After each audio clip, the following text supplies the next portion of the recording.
안녕하십니까, 백평입니다. 어제 제가 처음으로 이제 집회를 갔다 왔는데 이제는 이제 말을 해야 될 때가 된 것 같아요. 어제 참여한 집회를 제가 현장에서 보니까 이 집회는 절대로 사고로 되지 않는다. 그리고 어제 여러분들 영상에서 보셨겠지만은 숙대 입구역에서 막혔습니다. 거기에 경찰관들이 이제 더 이상 진입하지 못하도록 막았기 때문에 차량 행진을 할 수가 없었습니다. 근데 이게 계속 그러진 않을 것 같아요. 이제 좀 더 수가 많아지고 상황이 이제 더 네, 만들어지면은 용산역 거기까지 용산까지 갈 수 있는 네, 환경이 만들어질 것이다라고 봅니다. 그리고 이 집회를 용산까지 가지 못하도록 막을수록 집회는 더 커질 거다. 저는 그런 판단을 하고 있습니다.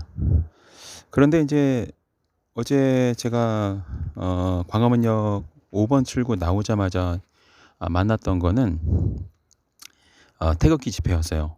문재인, 이재명 구속이라는 플래카드가 엄청나게 많이 보였는데 스피커는 굉장히 빵빵했습니다. 그래서 도대체 이 촛불행동 집회는 어디 있는 것일까? 시청역에 나옴이 있다고 하는데 워낙 이 태극기 집회가 광화문역 앞에서 그냥 짱짱거리는 그런 엄청난 앰프로 소리가 너무 커가지고 찾기가 좀 어렵더라고요, 처음에는요. 그런데 한 가지 주목할 점이 있었어요. 수가 그렇게 많지 않았습니다. 예전에 박근혜 하야 집회할 때도 태극기 집회는 있었지만 수가 그렇게 많지 않았어요. 어제도 마찬가지였고, 그리고 이제 참여하는 시민들의 이제 모습이 좀 어땠냐면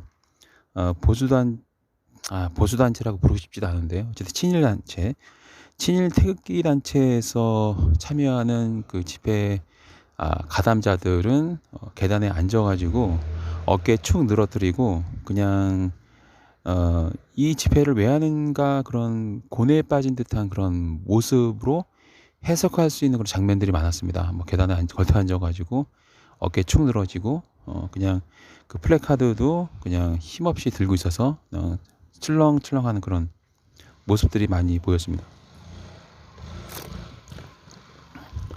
제가 이제 오늘 메인 화두를 촛불 행동 집회 그리고 이제 그 친일 적폐적 집회 이 두 가지를 띄우고 있고 영상도 배경으로 깔아놓고 있는데 윤석열 퇴진 해야 되는 게 맞죠. 근데 퇴진해야 되는 그 주된 이유 중에 가장 큰 이유는 너무나 멍청하고 무능하다. 이게 가장 큰 문제예요.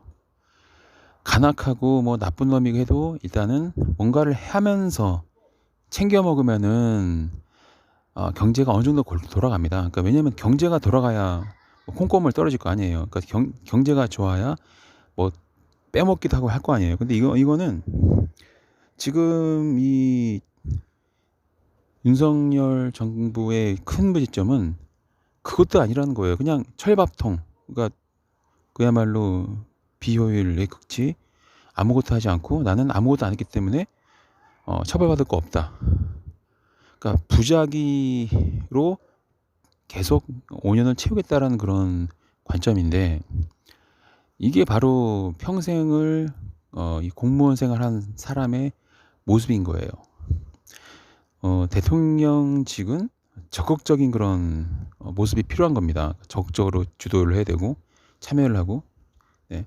이를 벌여야 마치 그 프로젝트를 기획하는 것처럼 굉장히 적극적으로 기획해서 추진해야 돼야 그래도 성공할까 말까 하는 게 국정 운영이거든요. 근데 지금은 나는 딱히 저지른 거 없기 때문에 만약에 뭔 일 터지면 밑에 있는 놈한테 책임 뒤집어 씌우고 바꾸고 하지만 나는 딱히 뭐 하람 한 적 없어. 지시한 적 없어. 나는 차라리 그냥 뭐 미움 받고 지지를 바닥을 쳐도 그래도 나는 탄핵을 당할 만한 그런 빌미를 주지 않을 거야. 왜? 난 아무것도 안 했으니까. 네. 부작위에 의한 국정의 몰락, 국정의 난장판에 대해서 과연 우리가 법적으로 책임을 물을 수 있을 것인가? 여기에 대해서는 상당히 좀 힘들죠. 그래서 전 노무현 이사장을 지낸 유시민 전 장관도 5년 채울 가능성을 좀 남겨둔 그런 발언도 있긴 했습니다. 그런데 윤석열을 끌어내리는데 결정적인 빌미를 주는 사람이 바로 김건희가 될 거예요. 만약에 김건희가 없었으면은 윤석열 끌어내기 참 힘들었을 겁니다. 왜냐면 뭐 잡아야 되는데 참 이 잡을 만한 게 좀 애매하단 말이에요. 근데 다행히도 이 천공 김건희가 있어서 윤석열은 국정농단으로 다시 한번 제2의 박근혜가 되어서 하야하게 될 것이다. 탄핵당할 것이다. 자, 지금 문재인 구속, 이재명 구속이라는 플래카드를 보면서 제가 느낀 거는 저번에도 이제 방송을 한번 했었는데 지금 완전히 운이 텄습니다. 지금 어떻게 보면은 이재명 대표에게 굉장히 안 좋은 상황이 만들어지고 있는 거 아니냐 걱정하시는데요. 이게 오히려 더 약이 될 겁니다. 실제로 이재명 대표가 구속이 돼서 막 징역형을 살거나 그런 일은 없어요. 그리고 수사를 받을 수는 있습니다. 하지만 구속될 일은 없다. 근데 만약에 사법부와 검찰이 짜고 쳐서 검찰이 원하는 대로 그냥 구속영장 발부해주고 그래서 부당하게 구속을 시킨다. 그러면은 이게요 완전히 이제 다음 대선은 총선도 마찬가지. 다음 총선은 민주당 압승 그리고 다음 대선과 지방선거 다시 한번 민주당이 휩쓸게 됩니다. 예. 그러니까 지금 민주당이 이재명 대표를 당대표로 둔 거는 굉장히 운이 좋다고 보시면 돼요. 왜냐면 지금 처음에 행정관료로만 성남시장 지내고 경기도지사로 지냈을 때에는 잘 보세요. 이재명은 어떤 사람이냐. 성남시장일 때에도 박근혜 정부로부터 막 탄압을 받으면서 성장했던 사람이에요. 그러니까 이 사람은 두드릴수록 강해진 사람이고 때릴수록 지지율이 올라요. 그리고 지지층이 더 결집합니다. 그리고 결집이 많이 되잖아요. 오히려 뭔가 막 민주당이 잘 나가고 막 이재명이 막 잘 나가고 태평성대가 오면은 그렇게 막 강하게 뭉치지 않아요. 근데 이재명 지지자들도 마찬가지고, 이게 학습 효과가 있었어요. 2017년, 18년, 19년 그때는 이재명 지지자들이 약간 분열되고 와해가 되고 막 뭔가 좀 어설픈 모습이 많이 보였는데 지금은 굉장히 이제 성숙했습니다. 그러니까 이 지지자들이 왜냐하면 성남시장의 모습을 보면서 만들어진 그냥 조직화되지 않은 지지층이었는데 이게 3년, 4년 지내면서 조직화됐어요. 그래서 이제는 분열의 목소리가 거의 들리지 않습니다. 이제 성숙한 거죠. 처음에는 뭐 인기 경쟁, 또 주도권 전쟁 그리고 서로 막 의심하고 뜯고 막 그랬었는데 이제는 그게 아니에요. 이제는 분열이 거의 사라졌다고 봅니다. 그게 뭐냐면 성숙한 거죠. 경험, 학습이 된 거죠. 이 조직은 앞으로 더 강해진다는 겁니다. 더 적극적으로 활동할 것이고 이재명을 당대표로 만들었어요. 그러면은 남은 거는 대통령을 만드는 거죠. 그런데 왜 지금 벌어지고 있는 일들이 왜 이재명한테 굉장히 좋으냐. 김대중 전 대통령이 왜 대통령이 될 수 있었을까? 그리고 굉장히 수세에 몰렸었던 그런 적이 있었음에도 불구하고, 즉 호남에서만 지지율이 나왔음에도 불구하고 나중에 다시 또 득세를 해서 대통령이 될 수 있었느냐. 노무현은 왜 대통령이 될 수 있었느냐. 지금 이재명의 길이 참 재미있는 상황이 만들어졌어요. 김대중의 인동초라는 그런 모습이 점점 환경이 만들어지고 있고요. 그리고 노무현이 갔던 길이 다시 또 이재명한테 오버랩되고 있어요. 어떻게 보면 굉장히 운이 좋은 정치인이다. 지금 윤석열 정부가 이재명을 타겟 잡고 이렇게 무리한 수사를 하는 게 여러분이 아셔야 될 거는 이재명은 국회의원 이전에 그리고 경기도지사 이전에 그리고 성남시장 이전에 법률가입니다. 변호사로 잔뼈가 굵은 사람이에요. 그러니까 지금 창으로 찌르는 건 검찰, 그리고 방패로 막는 거는 변호사입니다. 근데 방패로 단련된 사람이에요. 어떻게 변론을 하고 어떻게 변호하는지, 어떻게 살아남는지를 잘 아는 사람이고 단련이 된 사람입니다.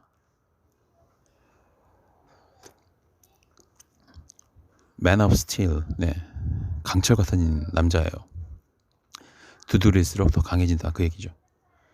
근데 지난 성남시장이나 경기도지사 때, 특히 경기도지사 때 좀 굉장히 좀 아슬아슬했죠. 근데 무죄로 나옵니다.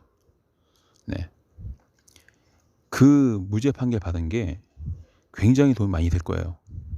그것도 이재명한테는 굉장한 힘든 싸움이었는데, 김혜경 여사가 경찰서에 수사받기 위해서 왔다 갔다 하는 모습을 감히 보세요. 굉장히 차분하고 의연합니다. 그러니까 이 여자도, 그 김혜경 여사도 굉장히 단련이 있다, 그 얘기예요. 부부가 단련이 된 거예요. 그리고 김혜경 여사 같은 경우 무식한 사람이 아닙니다. 네, 이 여자도 굉장히 그 머리가 빨라요. 그러니까 자기가 뭘 어떻게 해야 되는지 잘 아는 사람이죠. 그래서 더더욱더 리스크가, 네, 신기루처럼 뭐 인조 조형물처럼 만들어진 그런 리스크, 허상은 있을 수 있지만 실질적인 리스크는 거의 없다, 이렇게 봅니다. 그럼에도 불구하고 지금 정부가 취임 1년도 안 된 윤석열 대통령이 민주당 당대표인 이재명을 죽이기 위해서 200번 뭐 200여 곳 막 그렇게 이상 압수수색을 벌이고 막 별 지랄을 다 떨고 있잖아요. 이 반대바람, 이 맞바람이 클수록 이재명의 돛은 더 커집니다. 그러면 더 강한 바람을 받겠죠. 그러다가 어느 순간 전환이 이루어지면 그 맞바람이 순풍으로 작용할 때가 있어요. 항상 이 사람은 그렇게 커왔습니다. 이재명 대표도 그거를 잘 알고 있을 거고 대비하고 있을 거예요. 지금 나의 시대가 오고 있다. 심장 떨리는 일이죠. 이재명이 빛을 발하는 순간이 오고 있는 거예요. 점점 더. 초유의 사태, 민주당 압수수색, 네, 엄청나죠. 자, 이 엄청난 사건이 왜 일어났을까? 시덥지 않고 별 볼 일 없는 그런 당대표였다면 이런 일이 벌어지지 않습니다. 그런데 윤석열이 굉장히 신경 쓰이고 굉장히 두렵고 만반치 않게 느껴지기 때문에 무리하게 아주 그냥 총공세를 펼치는 거죠.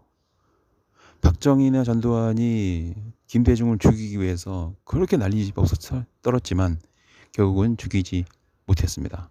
그리고 CIA에서 참 기가 막히게도 결정적인 순간에 김대중은 살아남죠.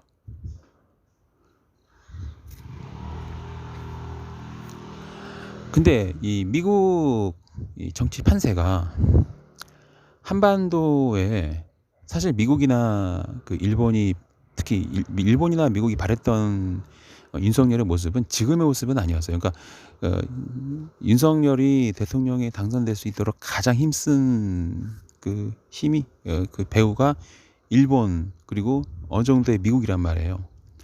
그러니까 왜냐면 이게 그 뭐 여러분들 아시는지 모르겠지만 한국의 국내 정치도 그 미국이나 일본이 좀 많이 힘을 써요.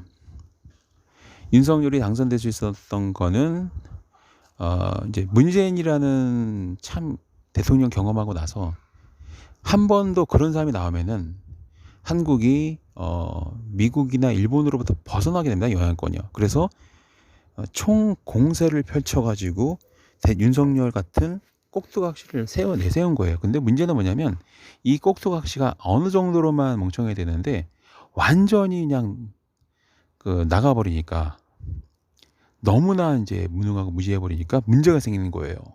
왜냐면 어느 정도 좀 똑똑한 척하고 뭔가 막 하려고 하고 막 뭔가 좀 뭐라도 하려고 막 발버둥 치고 바보 같은 짓이라도 결정도 하고 막 그래야 되는데 그게 없으니까 이제 문제가 생기는 거예요. 그래서 보수 언론도 약간 윤석열 정부에 대해서 까는, 이대로 가다가 다 죽는다라는 말 할 정도로 그런 사설이 나오기 시작하는 겁니다. 정도껏 왜냐하면 이게 미국이 예상했던 윤석열의 모습은 일본도 마찬가지고 좀 좀 바보 같아가지고 실정도 좀 하지만 그 실정으로 인해서 점점 더 자기네들에게 의존하고 덫이 잡히는 그런 모습인데, 바이든이랑 그렇게 호시탐탐 기회 노려가지고 겨우 48초 인사말 주고받고 나오면서 그냥 고분고분하게 갔어야 되는데, 바이든은 깠잖아요.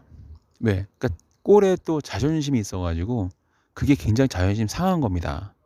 카메라는 비춰지고 있고 바이든이랑 뭔가 막 중요한 얘기 한 척 해야 되고, 근데 할 얘기는 없어가지고 48초 만에 끝나고, 네, 얼마나 쪽팔립니까? 그래서 이 사람이, 기자가 카메라를 비추고 있는 거 알면서도 너무나 그 굴욕감을 삭히지 못해가지고 바이든은 쪽팔리면 어떡하냐, 저 새끼들이 뭐 날리면 뭐 저기 승인 안 해주면 바이든 쪽팔려서 어떡하냐, 이런 말이 나오는 거예요. 그거를 그러니까 잠깐도 삭힐 수가 없었던 거죠. 얼마나 모멸감이 느껴지고 본인이 스스로 굉장히 막, 일반인 같은 경우 왜 그렇잖아요. 일반인도 어떤 사람한테 막 굴욕적으로 이제 행동했는데 자기가 막 병신 같았다는 느낌 들면 괜히 쓴웃음 짓고 그냥 욕 한마디 하고 나오는 것처럼 그런 일이 벌어진 거라고 보시면 되거든요. 근데 이게 역사적으로 보면은 삼국지에도 그래요. 폭주하는 폭군은 영웅을 만듭니다. 항상 뭔가 폭정이 일삼아지고, 그리고 뭔가 막 비밀 장막 뒤에 막 내시가 막 판을 치고 막 무속인들 무당인들이 득세를 하면서 이 환관들이 날뛰고 막 간신배들이 막 설쳐대고 득세하고, 진짜 막 뭔가 막 해괴망측한 그런 일이 벌어지는 일이 궁안에서 벌어지면 그 왕조는 몰락하는 거고, 왕조를 몰락시킬 영웅은 반대적으로 생기게 돼 있어요. 지금 판세가 바로 그렇습니다. 윤석열이 왜 퇴진해야 되느냐, 보수 진영에서도 윤석열은 퇴진해야 되는 사람이 점점 돼가고 있어요. 왜? 지금 당장이야 목소리는 내진 않고 있지만 좀 지나봐요. 야, 저거 너무나 멍청해서 안 되겠다, 빨리 바꿔야 된다, 저거 내비두다간 우리 다 죽는다가 되는 거예요. 우리는 국가도 마찬가지지만 보수 진영, 즉 친일 진영에서 다 죽는다는 거예요. 정도껏 해야 되는데 너무나 망치고 있으니까. 이 상황은 굉장히 재밌게 돌아가고 있습니다. 그래서 저는 어제 집회 참여하면서 느낀 게, 이재명의 시대가 완전 이제 굳어진다. 민주당 내에서 뭐 오세훈이 아마 이제 잠룡으로 조용히 지내고 있잖아요. 여러분들 요즘 오세훈에 대한 어떤 언론 보도 거의 찾아볼 수 없을 겁니다. 오세훈이 굉장히 조용하죠. 뭐 기사 뜬 게 아무것도 없어요. 대권 준비하는 거예요. 대권. 지금 상황에 이름이 언론에 오르락 내리락 하는 것은 굉장히 치명적이죠. 오세훈은 아예 그냥 자맹을 하면서 국민의힘하고 선을 긋겠다고 보시면 돼요. 윤석열은 무너질 것이다. 그러니까 만약에 국민의힘이 하는 게 잘한 일이고 윤석열이 하는 게 자기한테 이익이 되면은 오세훈은 언론 탑니다. 근데 오세훈은 언론 안 타고 있어요. 이게 반대는 안 하지만 합류하는 모습을 우리는 알 수가 없습니다. 어떠한 글도 현 시국에 대한 얘기는 거의 없어요. 그냥 자기 일만 하고 있죠. 어떻게 보면 굉장히 전략적으로 잘하고 있다고 볼 수 있어요, 오세훈은. 왜냐하면 이 사람은 서울시장이 목표가 아니거든요. 서울시장 찍고 대통령이기 때문에 오세훈이 굉장히 조용히 지내고 있습니다. 유승민은 뭐냐면, 사실 유승민은 대통령감은 아니에요. 왜냐하면 이 기가 딸려요. 기력이 딸려가지고 이 사람은 왜 자기가 대통령감이 아니라는 거를 왜 인지를 못하는지 좀 이해가 안 됩니다. 안철수는 이제 항상 철새처럼 그냥 선거철 잠깐 맞았다가 사라지는, 뭐 주가 조작도 아니고 뭔지 모르겠어. 작전주도 아닌지 모르겠지만 괜히 막 대선 나갈 것처럼 막 하고 대선 좀 뭐 하다가 그냥 후퇴하고 양보하고 뭐 작전주 하는 것처럼 반짝 올렸다가 내려 이익 보는 그게 목적인지 잘 모르겠어요, 솔직히. 근데 좀 어떤 보면은 안철수 같은 경우는 그 안랩 주식 올려놓고 그다음에 어느 정도 올랐다가 하면은 또 갭차 수익 보고 빠지는 거 아닌가 싶기도 하고. 그냥 상식적으로 생각했을 때. 왜냐면 뭐 대주주니까. 대주주 아닌가요? 대주주니까 어쨌든 뭐 실제 경영은 안다 하더라도 주식을 많이 가지고 있을 거 아니에요. 왠지 뭐 일단은 모르겠어요. 지금 대주주인지 아닌지. 근데 안철수 주식 많이 갖고 있지 않나요? 네. 자, 그렇고 근데 이제 오세훈이 착각한 게 하나 있죠. 차라리 오세훈이 좀 여우 같아가지고 저 아무 말도 안 하고 있는 거거든요. 조용히 그냥 국민의힘의 힘을 보태자니 그냥 다 같이 그 가라앉는 그 함선을 탈출 못할 것 같고 같이 죽을 것 같으니까 조용히 있고. 근데 이제 조용히 있으면은 사람들 기억에서 잊혀지죠. 뭐 했니 너는 도대체가 되는 거죠. 이런 경우에 오세훈이 할 수 있는 거는 뭔가 이제 또 뭐 DDP인가요? 그런 것처럼 뭔가를 뭐 세운다던가 아니면 뭔가를 해야 되겠는데 그래서 모르겠어요. 요즘 오세훈은 뭐 하고 지내는지. 일단은 그래도 정치의 정석은 좀 알고 가는 것 같아요. 이럴 때 두드러지는 건 좋은 게 아니죠, 절대로. 요즘 언론 타는 거는 자살행위입니다. 지금 국민의힘 의원들이 착각하는 게 다음 총선에도 이길 거다 천만에 말씀이요. 다음 총선에 국민의힘은 절대로 이길 수가 없습니다. 저는 민주당이 압승할 거라고 저는 예측을 해요. 왜냐면 민주당이 처음에 큰 여당이 됐을 때 오히려 그게 그때 뭔가 잘했어야 되는데 그때 뭔가 막 언론에서 막 별나게 엄청나게 떠들어댔죠. 근데 지금 다시 민주당이 야당이 되는 게 다음 총선에는 도움이 돼요. 총선에서 이제 다시 많은 의석을 갖게 될 거예요. 그래서 그렇게 만들 거고 많은 의석을 갖게 될 거고 그 상황에서 이제 거대 야당이 다시 한번 됐을 때 윤석열이 이제 그동안의 실정화가 폭정한 거에 대해서 심판이 확실하게 이루어지고 그러면서 그 새로운 정상적이고 능력 있는 대통령에 대한 그 갈증이 이재명한테 고스란히 가게 돼 있습니다. 근데 이재명이 계속 승승장구하는 모습을 보이면 사람들은 그 윤석열 찍었던 그 60%는 어떤 성향이냐면 뭔가 동정표가 많이 가는 사람들이에요. 그러니까 윤석열이 문재인으로부터 막 뚫겨 맞는 것 같으니까 표를 준 거거든요. 근데 지금은 이재명이 뚫겨 맞는 그런 상황이 만들어지고 있는 거예요. 그럼 이 표는 다시 이재명한테 갈 확률이 매우 높습니다. 소위 말하면은 뭐 소득 하위 60%가 성향이 그래요. 뭔가 항상 뚫겨 맞는 그런 삶을 살기 때문에 똑같이 뚫겨 맞는 정치인에 대한 동병상련의 심리가 있어요. 근데 이 계층은 자존심이 굉장히 세서 네, 굉장히 셉니다. 그래서 뭔가 저 사람도 우리처럼 힘든 일을 겪고 있네. 이때 이제 좀 동정표가 나와요.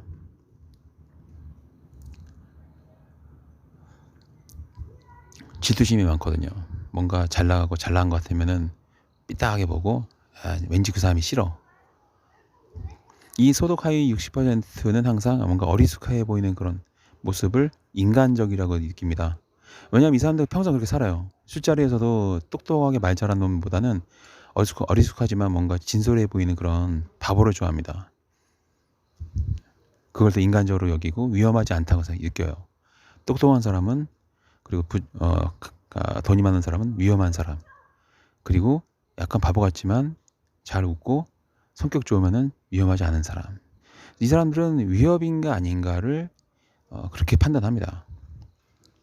이재명이 뚫겨 맞는다. 민주당이 뚫겨 맞는다. 네. 위험하지 않은 존재로 인식이 되죠. 결론적으로 봤을 때는 이재명은 이 김대중과 같이 뭔가 막 죽을 둥 살 둥 하는 그게 반복되고 있단 말이에요. 이게 굉장히 좋아요. 굉장히 좋아요. 국민의힘의 이 대가리로는 절대 이해할 수 없는 거예요, 이거는. 얘네들 공부를 안 하거든. 스펙을만 살았지. 제가 국민의힘 당대표고 제가 만약에 청와대, 그러니까 용산 집무실에 뭔가 중요한 직책이 있는 사람이라면 이재명 때리지 말라고 할 거야, 아마. 건들지 마라, 그냥. 내비둬라. 왜 그러느냐. 그래야 또 박빙으로 떨어질 거거든요. 근데 이렇게 때려버리면 사람들 기억 속에는 윤석열은 이재명을 공격한 정권밖에 안 돼요. 다른 업적이 없는 거죠. 기억될 만한 거는 그거밖에 기억이 안 나요. 그러면 사람들 머릿속에 뭐가 남느냐? 이재명이 남죠. 기억 속에. 그러니까 윤석열이 뭔가를 잘했다, 윤석열만 기억이 되거나 그래야 되는데 이 대가리 연락이 나쁜 이 정부는 이재명 때리기에 미친 듯이 몰입할 겁니다. 그러면 어떻게 돼요? 사람들 머릿속에는 이재명이 확실하게 각인이 되건 기억이 남습니다. 그리고 어떻게 이제 이 상황을 이겨내는가를 보고 국난 극복의 능력을 사람들은 생각할 수밖에 없어요. 이게 스토리가 굉장히 아름답게 만들어지고 있다. 그러니까 예를 들면 이재명을 지지하는 그런 유튜버나 뭐 시사 논평가라든가 정치 논평가들 입장에서는 굉장히 드라마틱한 스토리가 만들어지고 있다. 또 한 번에 김대중 시나리오를 쓸 수 있고 노무현 시나리오를 멋있게 쓸 수 있어요. 저는 이거를 굉장히 멋있는 시나리오를 보고 있습니다. 재미있는 작업이죠. 지난 총선을 한일전으로 치르게 했던 제 입장에서는 지금 마음이 막 가슴이 두근거려요. 야, 이거 재밌는데? 다시 한번 김대중과 같은 그런 드라마틱한 정치인을 만들어낼 수 있고 한 번 더 노무현을 만들 수 있겠구나. 사실 문재인 때는 그렇게 아름답지 않았거든요. 문재인 때는 그냥 시대가 만들어준 그런 대통령이었다 한다면 김대중 노무현은 영웅이었단 말이에요. 그 사람 인생이. 근데 초반에 이재명은 좀 느낌이 가벼워서 드라마틱한 뭔가를 만들기 어려웠어요. 근데 경기도지사 때 두들겨 맞아가지고 정치적 생명이 간들간들했던 그런 드라마틱한 순간이 있었고, 네. 그리고 당대표 돼서 승승장구했으면 재미가 없는데 당대표 되고 나서 민주당이 압수수색 당하고 또 이재명은 겨냥한 검찰의 칼날이 막 엄청나게 겨녀 있는 이 상황이 이재명이나 이재명 지지하신 분들한테는 굉장히 심장이 쫄깃한 상황이고 열폭할 만한 상황이지만 저처럼 판을 만드는 사람 입장에서는 굉장히 호재입니다. 굉장한 이거는 재미있는 정치적인 역전 드라마를 쓸 수 있는 상황이 온 거예요. 이러면 작업할 만하죠. 이러면 저는 올인할 수 있습니다. 우리가 기다리는 정치는 바로 이런 정치인이에요. 드라마틱한 뭔가 아름답고 막 고난과 역경을 이겨낸 그 인간 승리의 그 얼굴. 그게 우리가 원하는 정치인이거든요. 지도자. 그거는 역사적으로 증명이 됐어요. 우리나라뿐만 아니라 대부분의 대부분의 나라의 역사를 돌아보면 항상 크게 된 이 지도자, 왕은 초반에 엄청난 고난과 역경을 이겨내고 심지어는 우리가 즉 헤라클레스 아시죠? 헤라클레스도 미션을 수행하잖아요. 막 엄청난 뭐를 찾아오고 막 뭐 황금 사자 가죽을 찾고 뭐 하고 막 헬라가 주는 그 많은 미션들을 수행하는 그 과정. 우리가 보통 게임 좋아하잖아요. 게임하면 뭐 하죠? 퀘스트 수행하죠. 퀘스트 수행하다가 죽을 둥 말 둥 하고 죽기도 많이 하고 막 엄청 힘들잖아요. 힘들수록 재밌잖아요. 그냥 뭐 부잣집 아들로 태어나서 뭐 승승 잘 먹고 잘 살다가 뭐 상속 많이 받아가지고 많은 그 거액의 자금으로 회사 차려가지고 아버지가 깔아주는 그 수많은 인프라를 통해서 잘 나갔다. 이거 재미가 없잖아요. 그냥 원래 그렇구나. 저 새끼는 뭐 성공한 새끼였네. 뭐 이렇게 된단 말이에요. 하지만 원래 없는 집안에서 태어났는데 고생 칙싹 했는데 뭐 신기하게도 뭐 사법고시에 합격하고 또 뭐 하다가 또 막 인권 변호사가 되더니 갑자기 뭐 행정 성남시장이 되고 성남시장 하다가 뭐 그렇게 뭐 새로운 정책 막 청년 정책 뭐 그다음 외국에서는 시행되고 검토됐던 정책들을 새로 도입해 가지고 막 실사구시적으로 막 직접 추진하는 그 모습에다가 경제적인 면도 밝아가지고 막 지역화폐를 그것도 지역화폐도 사실 최초가 아니에요. 이미 다른 나라에서는 하고 있었던 선례가 많았어요. 지역화폐를 뭐 또 그 뭐 100년, 200년 전에 미국의 보수적인 경제학자들이 한번 검토해봤던 그런 뭐 기본소득이라는 이런 뭔가 경제적으로 뭔가 이상적이었던 그런 그 이데아를 추구하는 듯한 그런 그 이론을 또 도입을 검토를 하고 또 실행을 하고 그러더니 경기도지사 되더니 엄청나게 막 죽을 막구속되냐 마냐 하면서 막 이게 어떻게 되는 거냐 막 그렇게 우리들 마음을 들었다 놨다 하는 그런 상황을 만들더니 또 기사 아주 그냥 기사회생하듯이 진짜 기적적으로 살아남아. 그리고 나서 대선 치렀는데 박빙으로 떨어지네. 너무 안타까워. 됐으면 어땠을까. 왜냐면 저 사람이 한번 됐으면 이제는 이 사람이 한번 되면 어떤 일이 벌어질 거라는 궁금증이 막 커지는 상황이에요. 근데 무능한 누구 멍청하고 실수 엄청 하고 국정 망치고 외교 막 참사 벌어지고 경제에 막 난리 난장판 되고 있고 그 부동산 막 완전히 떡락하고 있고 주가 막 폭락하고 있고 이 상황에서 하라는 국정이나 경제나 외교는 안 챙기고 뭐 하고 있어요? 뭐 툭하면 뭐 전쟁할 수 있다 그런 얘기 해대고 있고 그리고 하라는 국정 운영은 안 하고 그냥 국회의원 되어 있는 전 대선 후보 이재명 당대표나 죽이려고 난리 치고 있다. 네.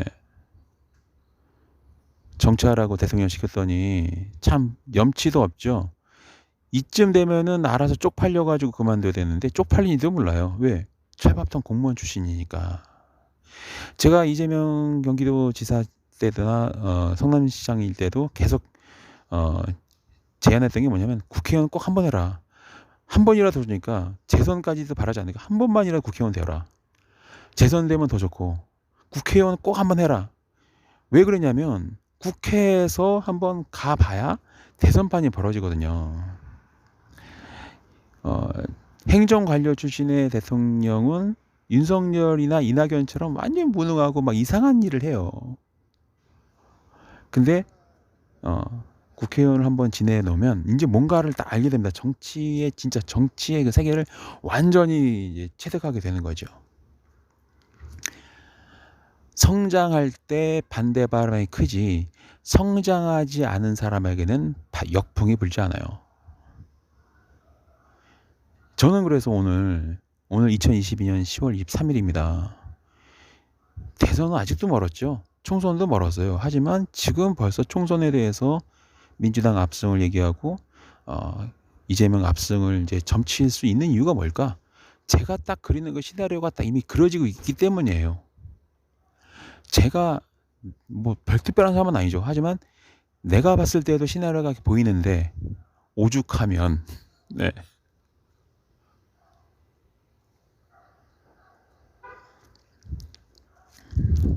이런 말씀드리긴 뭐하지만은 지나치게 반일적인 태도를 취할 때 엄청나게 그러니까 정치를 할 수 없을 정도로 타격을 받을 수 있다라는 그런 힘겨운 싸움을 해야 된다라는 교훈을 미국과 일본은 이재명한테 보여주고 있는 거예요. 그러니까 되게 짜증나긴 하죠. 여러분은 이런 얘기 들으면 화가 날 거예요. 하지만 어쩌겠습니까? 우리가 미군정으로부터 시작된 국가이고 역사적인 단절을 말하는 게 아니고 어떤 그 뉴 에이지적인 그런 관점에서 이 역사를 바라보는 게 아니고요.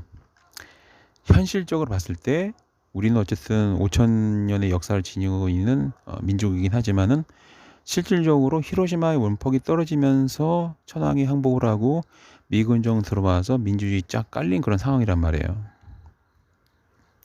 그렇다고 우리가 뭐 대한제국의 정통성을 이어지 못했다. 그 말씀은 절대 된 건 아니에요.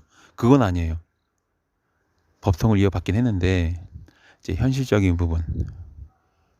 민주주의가 어떻게 안착이 되는가? 네. 그 냉전에 어떻게 소산물이기도 해요. 어떻게 보면은. 네. 그거는 부정할 수 없는 사실이죠. 지금도 아시겠지만 미국과 일본을 배제하기 되게 어려워요. 외교적으로 보나 정치적으로 보나 경제적으로 보나. 근데 그거를 너무나 당연하게 받아들이면은 이 친일 정권 박근혜나 윤석열이나 뭐 박정희나 이런 애들이 했던 것처럼 개판이 나는 거고요. 나라가 완전히 나라가 막 날림이 되는 거고, 그건 알지만 그거는 바뀌어야되라고 생각하는 이 진보적인 생각을 하는 이 대통령이 만들어지면 바로 이 균형이 떨어집니다. 그리고 신기하게도 미국이나 일본도 그걸 좋아해요. 이상하죠, 그렇죠? 김영삼, 그러니까 전두환, 노태우, 김영삼 이 세 명이 그냥 쩌르르 박정희가 뭐 좀 모아놓은 거 다 까먹고 나서 IMF가 터질 때 김대중이 대통령이 왜 됐습니까?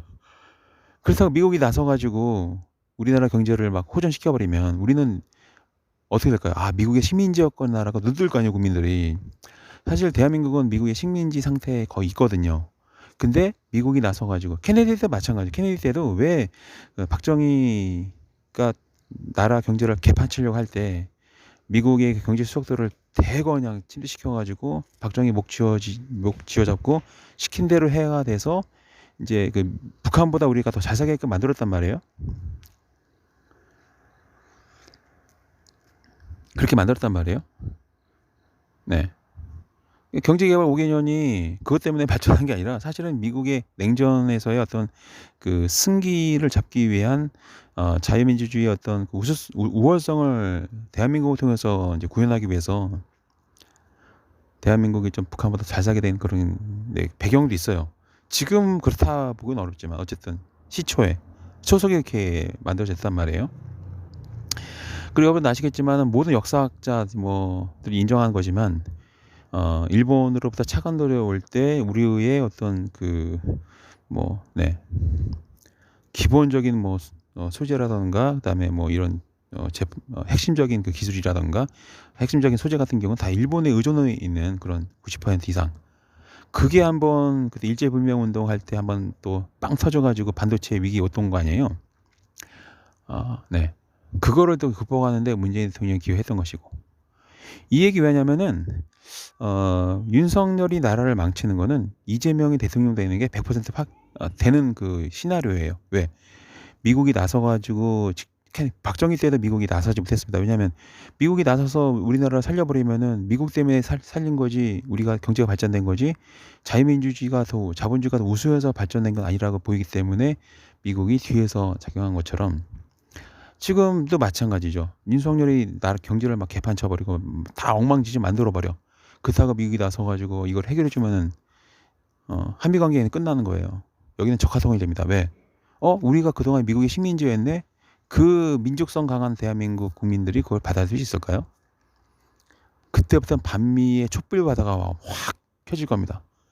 그러니까 미국은 절대 직접적으로 나설 수 없어요. 그럼 어떻게 되느냐?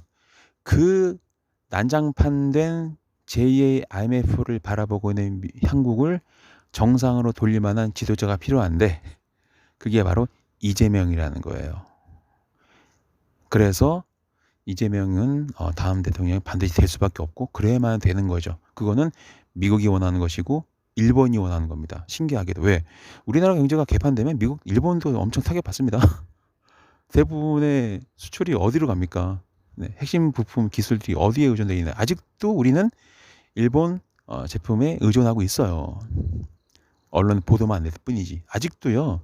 일본의 그 전략 기업 자산은 우리나라 들어와 있고 물러나지 않았습니다. 아직도 그 제품 쓰고 있어요. 소리소문 없이. 불매운동 이미 불매운동은 사라지고 없잖아요 이제.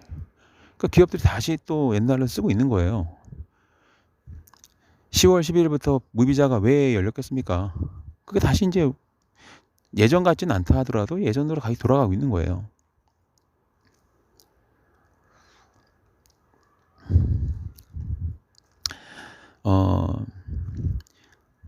우리한테는 되게 힘든 상황이 올 수 있습니다. 그러니까 어 여러분도 앞에 더 힘들어질 거예요. 이거는 보수인지 친일파인지 하여튼 이 친일파 새끼들도 재미없을 거예요. 집까지 다 떨어지니까. 경제가 경색이 되고 힘들어지면 집값은 당연히 떨어지는 거지. 박근혜 때도 그랬던 것처럼 부동산이 떨어져. 왜? 돈이 안 돌아. 뭐 돈이 많이 돌면 돈이 넘쳐나니까 가격이 올라가죠. 왜? 너도 나도 돈이 여유가 있으니까 서로 살려고 경쟁 벌이니까 가격이 올라가게 돼 있거든. 근데 지갑이 닫히고 쓸 수 있는 돈이 줄어들면 사겠다는 마음이 없어. 물주가 없으니까 가격은 내릴 테니까 사라가 되는 거죠. 최근에 강남에서 말도 안 되는 가격에 15억짜리가 8억에 팔린 그 사례가 뭘 의미한 거냐면 손절하는 거예요. 손절. 주식으로 따지면 더 떨어질 것 같으니까 미리 팔아버린 거예요. 그냥.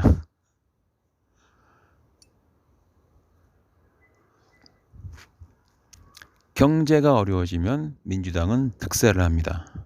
경제가 어려워지면 이재명은 대통령 될 확률이 90% 이상 올라가는 거예요. 그리고 미국이 이재명을 원합니다. 그럴 수밖에. 왜? 그 사람 아니면 안 되니까. 걔가 아니면은 이거를 단기간에 회복시킬 수가 없거든. 그리고 그래야만 해. 왜? 경제적인 이 네트워크가 우리나라가 휘청거리면 미국도 힘들어요. 미국도 힘들거든요. 미국이 어디에서 피를 수혈하고 있습니까? 한국에서도 엄청 수혈하고 있거든요. 한국이 만약에 무너진다. 그러면은 이 미국의 이 자본주의, 자유민주주의 이 자체가 위태로워질 수가 있어요. 왜? 대한민국은 자유민주주의의 상징이거든요. 지금 자본주의 상징이거든요. 자본주의지만은 좀 청정한 국가, 밤에도 돌아다닐 수 있는. 미국은 밤에 못 돌아다니지만 우리는 밤에도 새벽에도 돌아다닐 수 있는 그런 가장 이상적인 민주주의 국가의 모범 국가거든요. 마약만 잘 막으면 돼요. 그렇기 때문에 정치적인 면에서 이데올로기적인 면에서 대한민국은 무너지면 안 되는 나라인 거예요. 미국 입장에서도. 큰일 납니다. 우리나라가 무너지면. 미국도 망할 수 있어요. 진짜 농담 아니에요. 진짜. 우리나라가 망하면 미국도 망하는 거예요. 그 정도로 유착이 돼 있습니다. 그래서 미국은 다음 어쩌면 조기에 윤석열 빼고 이재명 넣을 수도 있어요. 1차 세계대전, 2차 세계대전, 3차도 마찬가지. 다 마찬가지입니다. 돈입니다. 자본입니다. 그리고 러시아가 우크라이나를 왜 침공하느냐? 푸틴이 맛이 갔기 때문이에요. 푸틴이 똑똑하고 어리석지 않을 그 빠가가 되지 전에는 우크라이나 침공하지 않습니다. 근데 이제는 나이가 들고 썩은 동태눈깔이 돼가지고 똥오줌 못 가리는 거예요. 지금 쓸모가 다한 거죠. 저놈을 없애야 되는데 어떻게 없을까? 자멸하게 만들까? 자, 지금 보세요. 전 세계를 지배하는 미국의 천재적인 엘리트 정치인들은 푸틴을 이런 식으로 무너뜨리고 있습니다. 지금 푸틴을 좋아하는 러시아 국민들이 몇 명이나 될까요? 러시아 대탈출이, 자 보세요. 징집을 피해서 러시아를 탈출하는 그 러시를 보면서 무슨 생각이 됩니까? 마치 ISIS가 막 개판 칠 때 그때 시리아 난민들 엄청 많았잖아요. 지금 그 상황이거든요. 국가를 위해서 충성하겠다고 해외에 있는 그 동포들이 러시아로 들어와야 되는데 오히려 도망 나가고 있다는 겁니다. 즉 푸틴은 똥오줌도 못 가리는 그런 윤석열 같은 인간이 되었다. 그 정도로 이제 맛이 간 겁니다. 이쯤 돼서 러시아 푸틴이 자결을 하건 암살당해도 딱히 문제 삼을 사람은 없어지고 있다, 그 얘기예요. 쓸모 가치가 점점 이제는 없어졌다. 푸틴은 자기 지지율이 떨어진 것도 모르고 이제는 완전히 썩었어요. 이제 쓸모가 없는 휴지 조각이 되어버렸습니다. 그 변화를 이 사람은 판단 못하고 있는 거예요. 윤석열도 마찬가지예요. 자기가 지금 무슨 짓을 벌이는지도 판단을 못하고 있어요. 김건희라는 여색에 빠져서 그런 건지, 치맛바람에 휘둘려서 그런 건지, 아니면 천공이 내리는 그런 뭔가 이상한 해괴망측한 그런 이상한 거에 뭔가 빠져서 그런 건지, 아니면은 그냥 안이하게 검찰총장이나 뭐 검사 생활 오래 한 것처럼, 야 그냥 나는 빌면 안 주면 돼. 나는 뭐 지금이 좋아. 뭐 나라가 망하다 말고 나는 대통령이면 좋지. 지지율 까당이 뭐가 필요 있어. 내 주변에는 몇백 명의 수행원들이 있고, 대한민국 국군들은 나를 향해서 충성하고 있고, 나는 거의 뜨거움을 느껴. 나는 언제든지 뭐 여차하면은 뭐 계엄령 때리고 그러면 되지 뭐. 그리고 탄핵을 나는 당한 일 없어. 왜? 나는 한 게 없으니까. 빌미를 주지 않았으니까. 이렇게 생각하고 있거든요. 하지만 윤석열이 바이든을 만나 48조 대화 나누고 했던 그 모습을 보면은 이 외교나 국제 무대에 대해서는 전혀 지식이 꽝이라는 걸 알 수가 있죠. 외교란 게 뭡니까? 어울려야 돼요, 지도자들이랑. 빌 클린턴이 이스라엘 총리하고 굉장히 절친하고 인간적으로 신뢰가 두터웠습니다. 그때가 유태인들이 굉장히 득세하고 확장하는 그런 시기가 열리기도 했어요. 세계적인 그런 지도자를 만났는데 친목을 도모하지 못한다.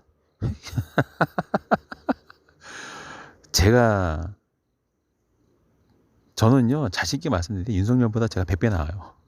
저라면 하다못해 개인적인 친분이라도 쌓았을 거예요. 인정받았을 겁니다. 저라면은 진짜 외교라는 것은 종합예술이죠.